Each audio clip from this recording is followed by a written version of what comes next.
Hello guys, আসসালামু আলাইকুম। কি অবস্থা সবার? আর আজকে আমরা এক্সপ্লেনেশন করতে যাচ্ছি বাকি হানমা বা বাকি দো মানগা বা বাকি হানমার সিজন 5-এর তৃতীয় এপিসোড। সো আমাদের আজকের এপিসোডটি দেখার আগে এর আগের দুইটা এপিসোড অবশ্যই আমাদের চ্যানেল ভিজিট করে দেখে নেবেন। তাহলে আমরা আমাদের আজকের এই ভিডিওর মেইন পয়েন্টে চলে যাই। সো কাহিনী শুরু হয় আমাদের বাকি এবং তার বাবার ফাইটের পরবর্তী থেকেই, যেখানে কাটসুমি উরুচি এবং আমরা শিবুকাওয়াকে দেখতে পাই।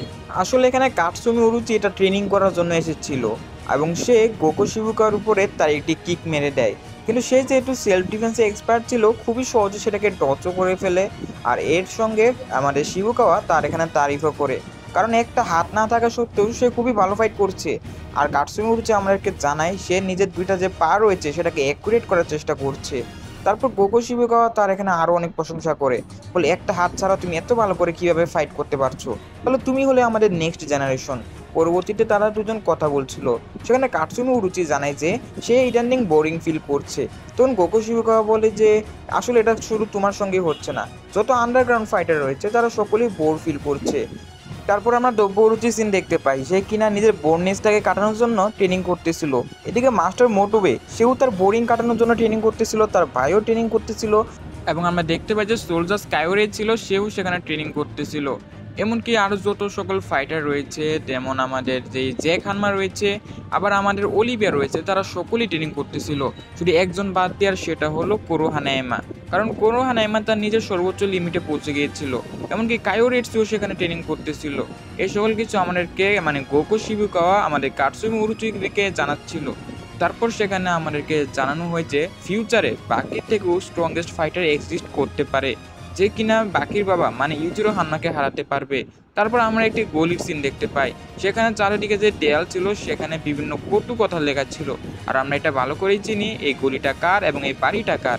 আসলে সেখানে যারা বাকির অপোনেন্ট ছিল তারা তো বাকিকে কখনো হারাতে পারতো না, এজন্য তারা এরকম তার বাড়ির যে দেয়াল ছিল সেখানে বিভিন্ন কথা লিখে রেখেছিল, বাকির বিরুদ্ধে বিভিন্ন কথা লিখে রেখেছিল। তারপর আমরা দেখতে পাই বাকি সেখানে খুবই কড়াভাবে ট্রেনিং করে সেখানে তার যে আন্ডারগ্রাউন্ড রুম ছিল সেটা সম্পূর্ণ ঘামে পড়ে ফেলে। আর বাকি তখন সেখানে ক্লান্ত হয়ে যায়, কারণ সেও সেখানে বোরনেস ফিল করতেছিল, কারণ তার বাবার সঙ্গে ফাইটের পর সে তেমন কোনো প্রতিদ্বন্দ্বী খুঁজে পায়নি। কিন্তু হঠাৎ করে সে কারো হার্টবিটের এখানে কম্পন শুনতে পারে। বাকি তখন নিজের বুকের মধ্যে হাত দিয়ে শোনার চেষ্টা করে এটা কি তার হার্টবিট নাকি, কিন্তু সে বুঝতে পারে এটা মোটেও তার হার্টবিট নয়।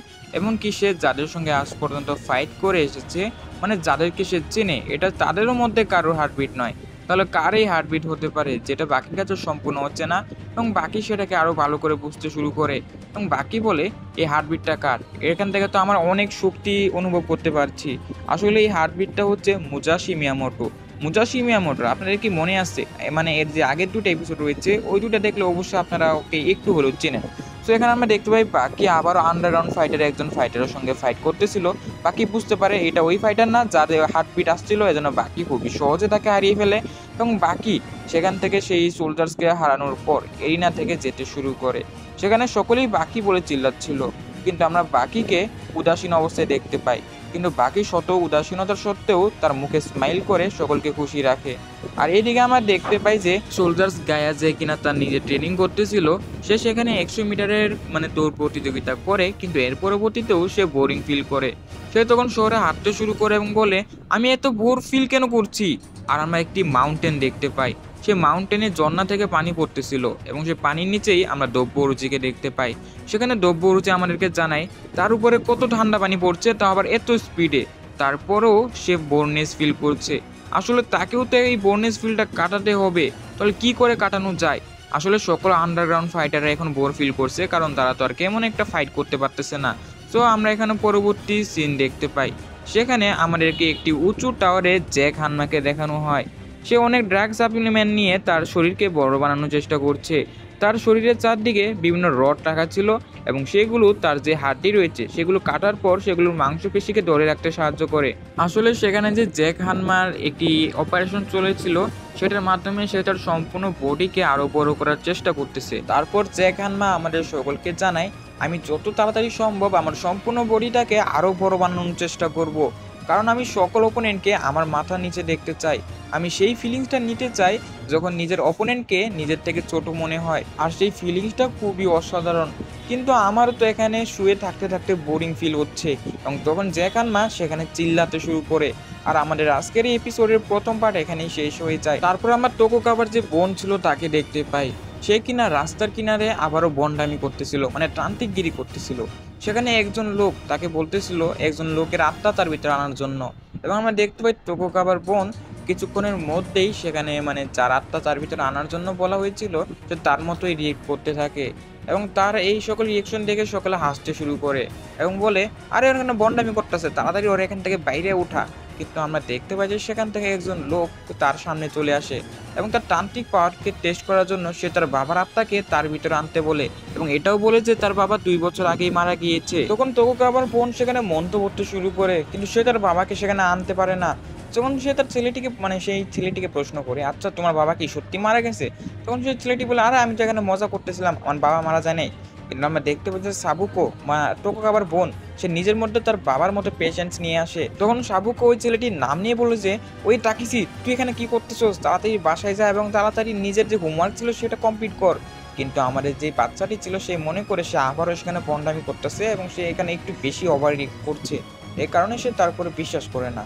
তারপর সেই ছেলেটি যখন তার বাসায় যায় তখন সে তার বাবার কাছ থেকে জানতে পারে যে তার বাবা তাকে আজকে দিনের বেলা তাকে স্বপ্নের মধ্যে দেখেছিল।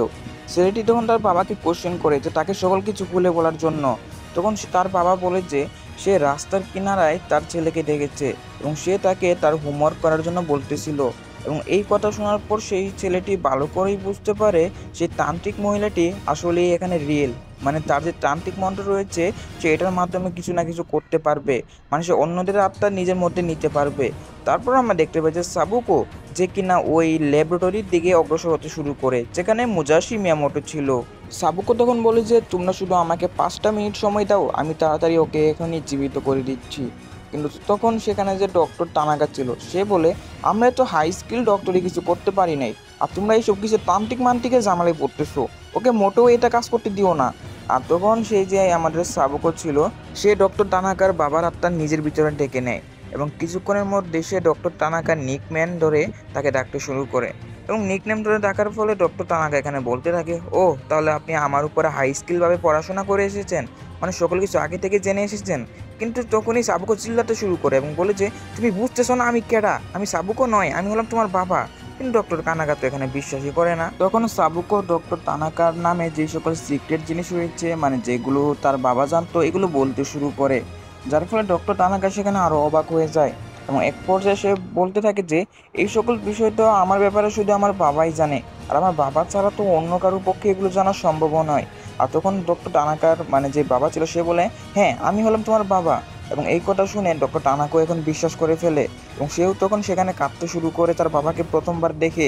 আর আমরা দেখতে পারি যে ডক্টর সাবুকোকে সে ওই মুজাশি মিয়ামোটোর উপরে রিসার্চ করার জন্য অনুমতি দিয়ে দেয়। তারপর সাবুকো মুজাশি মিয়ামোটোকে ভালো করে সেখানে দেখতে থাকে এবং সাবুকো এটাও জানতে পারে যে সে একজন ফেমাস তলোয়ারবাজ, এমনকি একজন রাজা যে কিনা ফাইটিং করার সময় তার শরীরে একটু হলেও দাগ লাগে, মানে ফাইটিংয়ের দাগ।